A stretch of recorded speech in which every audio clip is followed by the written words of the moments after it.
A hablar otra cuestión, tiene que ver con temas que nos gusta poner en agenda. Vamos a hablar de bullying y de ciberbullying y recibimos a Natalia Morales, quien es licenciada en psicología y me lo va a decir ella, Natalia. ¿Cómo andas?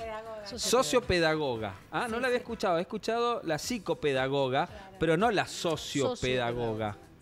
Sociopedagogía con orientación en niñez y adolescencia en riesgo, la carrera. Ah, mirá. Y ahora cambió y se llama pedagogía social, pero bueno, tiene la misma, la misma orientación. Y la psicopedagoga es otra cosa. Es otra cosa, más centrada como en el aprendizaje. Esto es pensado con problemáticas sociales, pero que también tienen que ver con la educación. Bien, y este cae ahí, ¿no? Hablando de problemáticas sociales. Esta palabra bullying, que la hemos incorporado hace ¿cuánto? 20 años a nuestro uso más o menos. Sí. Y llegó para quedarse. Y además ahora empezamos a conocer el ciberbullying también. Sí, lamentablemente, ¿no? Que bueno, son situaciones que se vienen replicando y que lo importante es que sepamos que no son casos aislados, ¿no? Que viene siendo cada vez más frecuentes, se van evidenciando más con más frecuencia y en distintas edades. Y las estadísticas, bueno, van obviamente mostrando que no tenemos que hacer la vista al costado, sino ocuparnos de generar acciones concretas. Vamos a eso de las estadísticas. ¿Qué dicen? Dale. Y la UNESCO, por ejemplo, y UNICEF plantean que 1 de cada 3 niños en toda su trayectoria escolar vivencian alguna situación de bullying. 1 de 3. 1 de 3. Altísimo. Y eso a nivel mundial. Entonces, pero si nos vamos a nivel local, Argentina, hay una ONG que hizo una investigación y plantea que 7 de 10. O sea que estamos... Un poco más arriba. Sí. ¿Cómo se puede definir, Natalia, el bullying? ¿Qué tipo de acciones quedan encerrados en este concepto? Primero es un acoso, ¿sí? Sistemático, que tiene como recurrencia en el tiempo y que es intencional, ¿sí? Que hay una cuestión de intencionalidad, de jerarquía y de abuso de poder, ¿no? Porque generalmente es de una persona o de un grupo de personas hacia otro que están por alguna situación en una situación de mayor vulnerabilidad, entonces hay una diferencia de poder y es un tipo de violencia que puede ser física, que puede ser verbal, psicológica, social, ¿sí?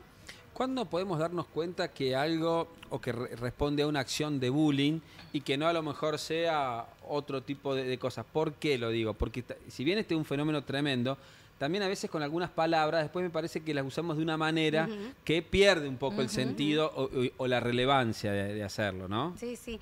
Esto de el hecho de que se tenga que repetir en el tiempo y que a veces no se va a repetir de la misma manera. Por ahí empieza siendo un insulto, pero después ya termina siendo esta cuestión social de excluirlo y después termina siendo alguna situación explícita de pelea y conflicto, que esa es quizá la que terminan viendo los adultos del contexto escolar, pero no van viendo las otras. Entonces, esta sistematicidad y que se vaya repitiendo y que haya observadores, ¿no? Que van como dando cuenta de esto, que es puntualmente o de este grupo o de esta persona hacia esta otra persona, va haciendo que no es solo un conflicto, una situación y nada más. Yo comentarios de los colegios vengo escuchando, leyendo en los grupos de WhatsApp situaciones que muchas veces hay padres o madres que naturalizan, bueno, son chicos.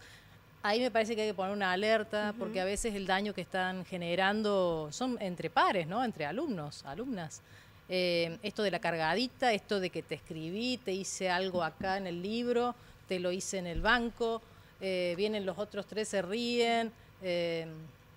Parecen cosas simples, pero me parece que hay que tener en cuenta por el daño que pueden generar, ¿no? En niños, niñas. Sí, y hoy esto de que no todo queda ahí en esa aula o en ese contexto, sino que eso sigue y continúa a lo largo de las horas. Es que ahora tienen redes, claro, desde muy chicos. Eso amplifica el daño, eso amplía justamente la llegada que tiene eso y el malestar que va generándole en ese niño adolescente a lo largo del día. ¿Cómo se trabaja esto en la escuela? ¿Cómo debe trabajarse? Porque me parece que debe haber una diferencia en cómo se trabaja y cómo debe trabajarse, porque es un problema, una problemática que cargan sobre sus espaldas muchas veces los docentes, ¿no? Sí, bueno, eso lo primero es hablar, explicitarlo.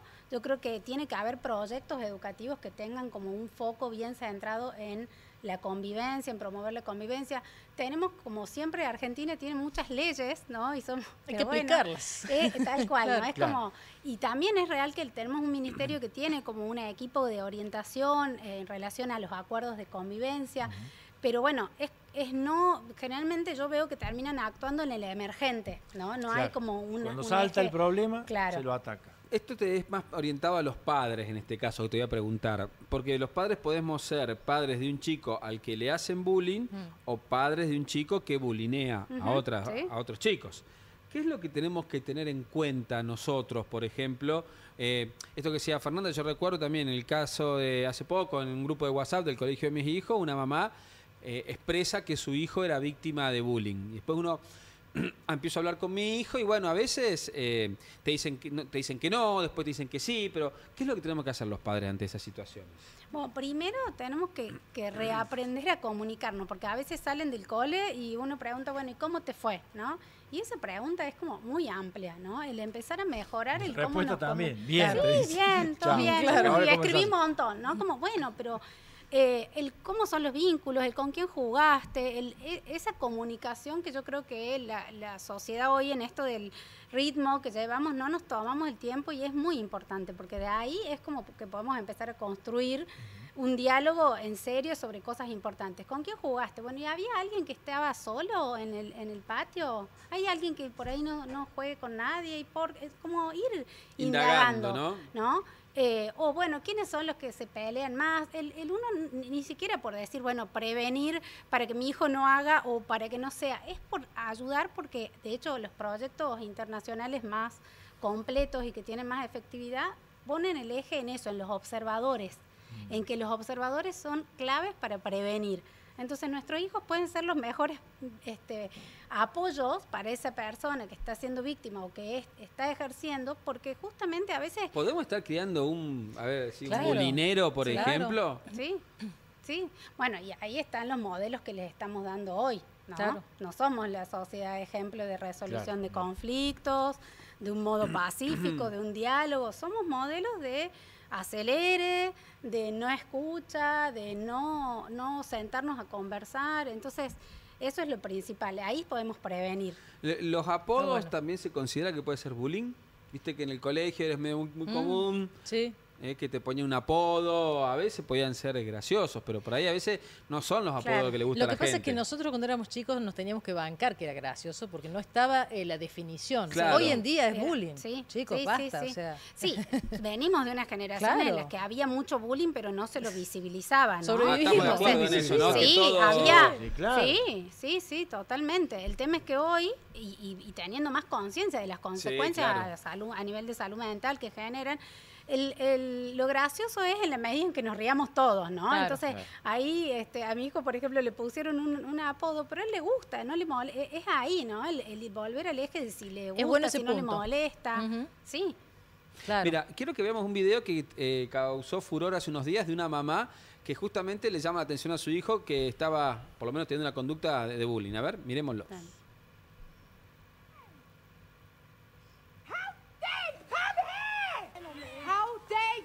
Severely autistic, he does not understand. Don't you dare! He couldn't know. I don't care!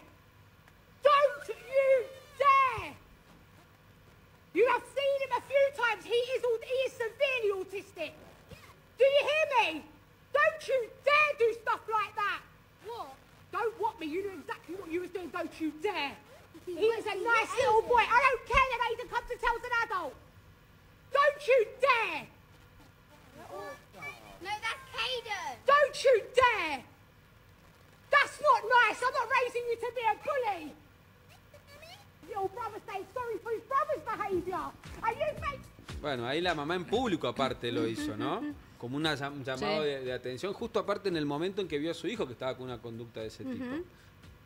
Por ahí yo lo que pienso es que obviamente que hay que marcarles, pero de nuevo vuelvo a decir, somos modelos de nuestros hijos, en cómo nos comportamos, en cómo hablamos, ¿no? Entonces, el explicitar, más allá que es una mamá que estaba enojada y que sacada, mal. Pero en el día a día, yo también, digamos, esto de hacer un mea culpa, ¿no? De qué pasó antes de eso, Yo diría, es como esto, un recorte de una situación. Entonces, ver qué pasó antes, ¿sí? Porque muchas veces tienen que ver con que no estuvimos ahí para orientar qué están viendo, el consumo de lo que tienen en las redes, en los videojuegos, no es inocuo. Entonces, muchas veces, y con total inocencia, ven algo, lo quieren replicar con un sentido que no es el que nos dio, el que puso ese video o ese reto, los grandes retos que trajeron a situaciones incluso de suicidios, Trágico, de sí. autolesiones. Entonces, yo me pregunto más en eso. ¿Qué hicimos en lo previo? ¿No? Esa mamá trabajaría, si vienen a consulta, bueno, a ver, ¿cómo lo acompañaron hasta ahora? Porque evidentemente algo falló. ¿Y cómo empezar a acompañarlo? La situación que pasó en Mendoza hace unos días o la que pasa en Estados Unidos, donde escala ya otro punto, donde una supuesta víctima de bullying puede ser, digo, por algunos casos de Estados Unidos, que después va armado a la escuela, o esta chica en Mendoza que andaba buscando a una profesora. ¿Forman parte de esas problemáticas también? Sí, y ahí voy con que los adultos somos modelos. Muchas veces hay conductas de adultos, violentas, y que los chicos en algún punto terminan como replicando o creyendo que ese es el modo. Bueno, si no lo hago de esta manera, me tengo que defender, o lo expresan con alguien. Muchas veces las personas que ejercen bullying sufrieron bullying en otros contextos. Mirá y esos vos. otros contextos no necesariamente son que fueron víctimas de bullying, sino de abuso de poder, que puede haber sido de un adulto hacia el niño, ¿no? Situaciones de violencia familiar. Entonces, es mirarnos todos, no solo el niño y... ¿Bullying no se puede aplicar para si hay algún tipo de abuso en la familia? ¿Puede ser bullying familiar o no existe el bullying familiar? No, es violencia. Es violencia. Ahí es violencia. Simplemente Bullying es en el contexto educativo. Ah, en el contexto educativo. ¿Cuáles son las diferencias que hay en el ámbito del colegio primario con respecto al colegio secundario, ¿no? Porque me imagino que el grado de daño que se puede hacer puede llegar a cambiar.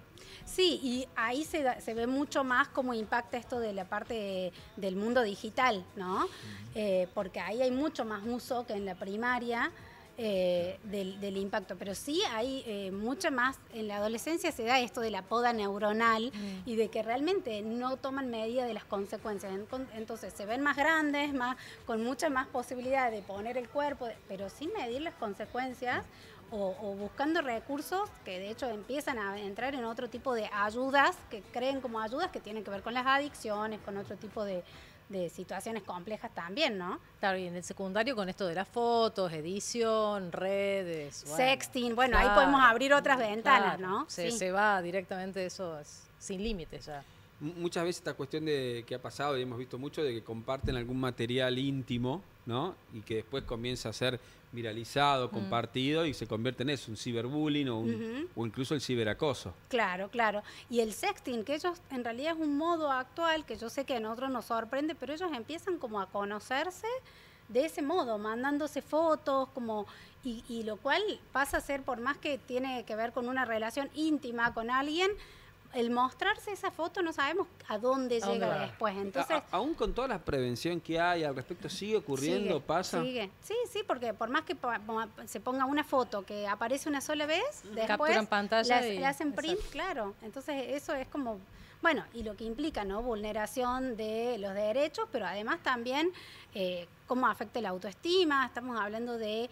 Por ahí se terminan de consumar situaciones a nivel de salud mental en la adolescencia que quizá empezaron en la niñez, como, bueno, trastornos de ansiedad, depresión, pensamientos suicidas, intentos y concreciones de suicidio. Entonces estamos hablando de que tenemos que prevenir porque realmente son cosas que no tienen consecuencias banales, sino que, bueno, de hecho la OMS plantea prevenir el bullying, dice, es salvar vidas. ¿Sí? Y yo pienso, es salvar vidas y también, en términos, en los casos más graves, pero también prevenir el bullying es salvar infancias, salvar adulteces, ¿no? Claro, que terminan siendo, teniendo historias muy tristes y traumáticas. Natalia, vas a estar dando un taller, ¿verdad? Sí. ¿Cuándo va a ser y dónde? El 26 de septiembre a las 19:30 horas por Zoom. Es gratuito, así que la idea es esto, encontrarnos, hablar, pensar acciones. Así que están invitados. Pueden encontrar la info en enlaces, cursos y talleres o en mi Instagram, psicóloga.nataliamorales. Y también en un espacio que tengo que es un podcast que se llama Tejiendo Infancias, que es justamente para que nos repensemos como adultos en nuestro rol y en ese poquito, ese granito de arena o eso poquito que podamos generar de cambio, realmente creo que puede cambiar Suma un montón. a largo Qué plazo. De los temas que realmente importan, ¿no? Y hay que poner en agenda la cuestión del bullying, ciberbullying, y esto me parece que, lo bien lo decías vos, en el caso de las escuelas, ahí donde hay que trabajarlo muy fuerte, ¿no? Y en la casa también. Y Claro, es que identificar. es eso, Sí. está conectado. Y en la sociedad, como está Claro. sufriendo mucho, en muchos aspectos, lo económico, lo violento, cómo nos tratamos, reflejo directo El la lenguaje, escuela. el lenguaje en los chicos. Sí. Sí. Uf, Yo pienso que Tremendo. por ahí, para pensar en qué incorporar, no sé, si hay una escuela que no esté trabajando la educación emocional, la resolución de conflictos, para mí eso es tan importante como lengua o matemática. Y la problemática hay que pensarla como de manera sistémica, ¿no? Yo hago terapia sistémica familiar con... Yo le digo, el niño en realidad es portavoz de lo que le está pasando a todo el sistema familiar. En este caso es lo mismo. El bullying, lo que pasó entre ese niño y ese otro niño, es un portavoz y solamente un llamado de atención para ver todo el sistema. Y el sistema educativo no es solo la escuela, sino la familia también, ¿no? Entonces la idea es mirar de manera integral. Natalia Morales, bueno, che. muchas gracias por esta visita. La verdad que son los decimos Clara, temas que hay que tener en agenda muy clara. Ya saben, el miércoles entonces, 7:30 de la tarde, está ese... El viernes 26. Perdón, Viernes viernes 26, taller por Zoom. No es este viernes, el otro viernes. El otro, sí. Muchas gracias. A por el vos por la espacio, a vos. visita.